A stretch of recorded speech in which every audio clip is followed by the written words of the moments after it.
दोस्तों, आज की उर्दू डिक्शनरी में आपके साथ शेयर कर रही हूँ मुरासिला, मुराफ़ा और मराम। ये 3 अल्फाज आज के हमारे वीडियो का मौजू है। तो सबसे पहले बात करेंगे लफ्ज़ मुरासिला पर, जिसका मतलब होता है ख़त, भेजा हुआ पैगाम, और पैगाम भी ऐसा जो बराबर वाले या हम रुतबा आदमी को भेजा जाए।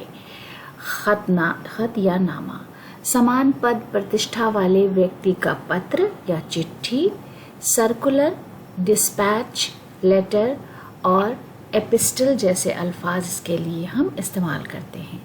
मिसाल के लिए जुमला है, दफ्तरों में मुरासिलात का सिलसिला जारी रहता है। तो ये मुरासिलात इसकी जमा है।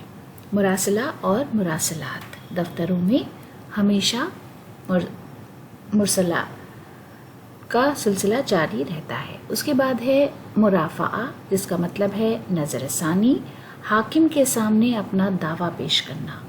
पुनर्विचार प्रार्थना, छोटी अदालत में मुकदमा हार जाने पर बड़ी अदालत में पुनर्विचार के लिए दिया जाने वाला प्रार्थना पत्र। तो ये है मुराफ़ा।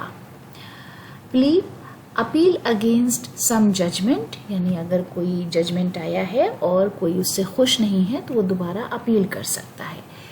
Carrying on lawsuit, statement of case and application for reconsideration in a larger court if a case is defeated in a small court.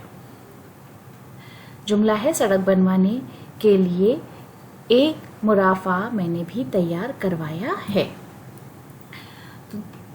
उसके बाद है लफ्ज़ मराम, जिसका मतलब है मकसद, मुराद, ख्वाहिश, आरजू और मतलब, इच्छा, आशा और मनोकामना, एम, ऑब्जेक्ट, पर्पस और गोल इसके लिए इंग्लिश में हम इस्तेमाल करते हैं।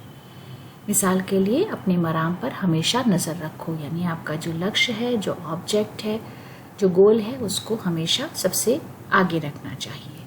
तो दोस्तों, इसी के साथ आज का वीडियो ख़त्म करते हैं। अगले वीडियो में आपसे फिर मुलाकात होगी। बहुत बहुत शुक्रिया।